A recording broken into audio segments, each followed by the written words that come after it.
has always seemed ordinary yet fulfilling. Michael works as an engineer at a reputable firm, and I am a school teacher. Our days are filled with routines: work, school, dinner, as a family, and occasional outings on weekends. Everything seemed perfectly normal until a few months ago. Michael started coming home later than usual. At first, I didn't think much of it. He mentioned that work had become more demanding, with new projects requiring extra hours. I trusted him. After all, we had built a life together based on mutual respect and understanding. One evening, as I was preparing dinner, Michael called to say he wouldn't be home until late. His voice sounded distant, almost cold. I felt a pang but brushed it aside. Later that night, as I was tidying up, I noticed that he had left his laptop on the kitchen table. A notification popped up. A calendar reminder for a dinner reservation at a restaurant we had never been to. Curiosity got the better of me, and I clicked on it. The reservation was for 2 people. My heart sank. Questions swirled in my mind. Who was he having dinner with? Why hadn't he mentioned it? I tried to rationalize it. Maybe it was a work meeting. Perhaps a client dinner. I decided not to jump to conclusions. The following days were filled with more inconsistencies. Michael became more secretive with his phone, often stepping outside to take calls. He seemed distracted, and our conversations grew shorter. One night, after the kids had gone to bed, I decided to talk to him. "Michael, is everything okay? You seem distant lately," I said gently. He looked up from his book, avoiding eye contact. "Just stressed with work, that's all," he replied curtly. I wanted to believe him, but something felt off. "If there's anything you want to talk about, I'm here," I offered. He nodded but remained silent. The gap between us was widening, and I didn't know how to bridge it. A week later, Daniel came to me with a concerned look. "Mum, is Dad alright? He forgot to pick me up from practice yesterday, and when I called, he didn't answer." This was unusual.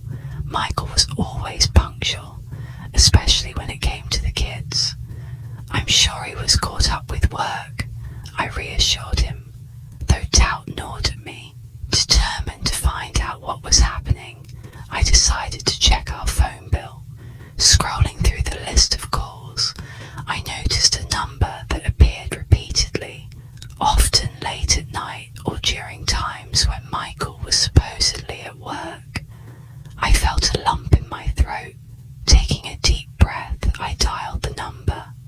A woman's voice answered. "Hello?" I hesitated, then asked, "Hi, may I know who this is?" She paused before replying. "This is Isabella." "Who's this?" My suspicions were confirmed. "I'm Sarah, Michael's wife." There was a moment of silence. Then she said unapologetically, "I figured you'd find out eventually." Tears welled up in my eyes. "How long has this been going on?" "About 6 months, she admitted casually. "But that's between you and Michael." I hung up, my hands trembling. The betrayal cut deep. I felt a mixture of anger, hurt, and disbelief. How could he do this to us? That evening, when Michael returned home, I confronted him. I spoke with Isabella today. His face paled, but he quickly regained composure. "You had no right to do that," he snapped. "I had every right. How could you betray our family like this?" He sighed, exasperated. "Look, things haven't been working between us for a while. Isabella understands me. Understand you. We have a life together, children. You can't just throw that away." He stood up, his eyes cold. "I'm not discussing this. I've made my decisions. Decisions? What about us? What about Daniel and Emily? They'll understand eventually, he said dismissively. Over the next few weeks, Michael became even more distant. He spent less time at home and more time with Isabella. The kids noticed his absence. Emily asked me one, "Mum, why is Dad never around anymore?" I struggled to find the words. "He's been busy with work, sweetheart." She looked unconvinced. "Is everything okay between you two?" I forced a smile. "Everything will be fine." But everything was far from fine. The strain began to take its toll on all of us. Daniel started staying out late, and his grades began to slip. Emily became withdrawn, spending most of her time in her. I felt helpless, watching my family crumble. Financial worries added to the stress. Michael had always handled our finances, but with his absence, bills began piling up.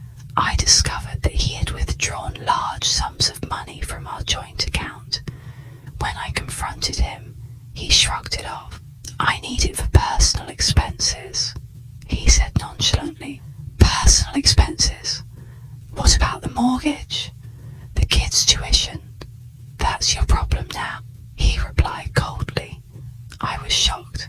"Michael, we built this life together. You can't just abandon us." He looked at me with indifference. "I'm done here, Sarah." He packed his bags and left that night.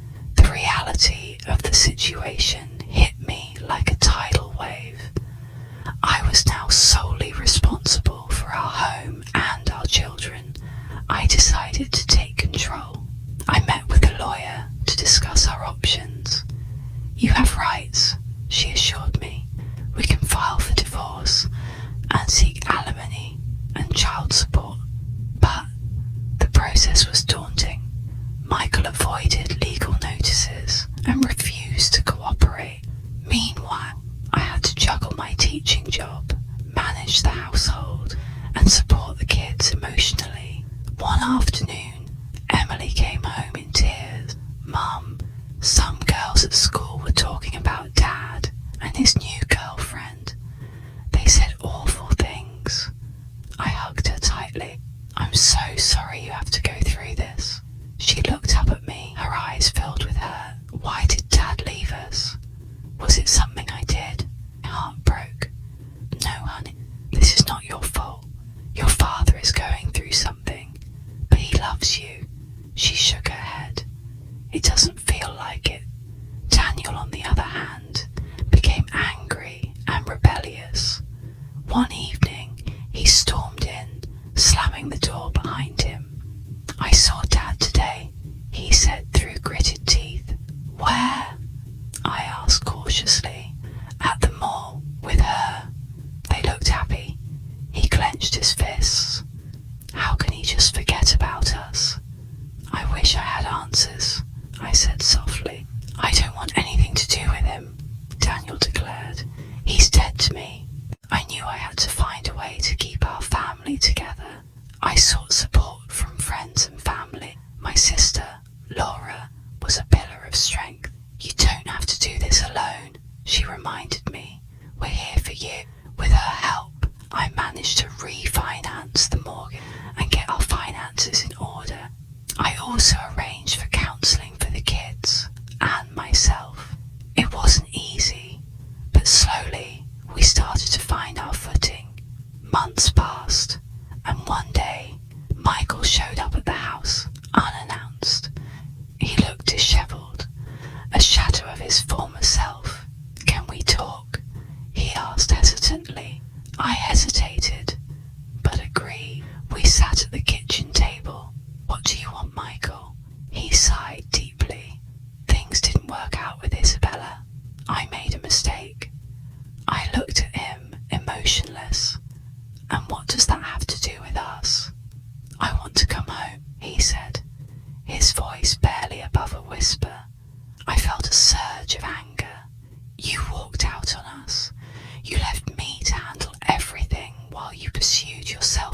desires. I know, and I'm sorry. I wasn't thinking clearly. Our children are hurt, Michael. They feel abandoned. I can make it right, he pleaded. I shook my head. It's not that simple. Trust has been broken. Just then, Emily walked in. She froze upon seeing her. What are you doing here? She asked coldly. I came to see you and your brother, he replied softly. Well, we don't need you, she snapped and ran upstairs. Michael looked defeated. She's just upset, murmured. She has every right to be, I retorted. Daniel entered the room, glaring at his father. You should leave. Daniel, please. Can we talk?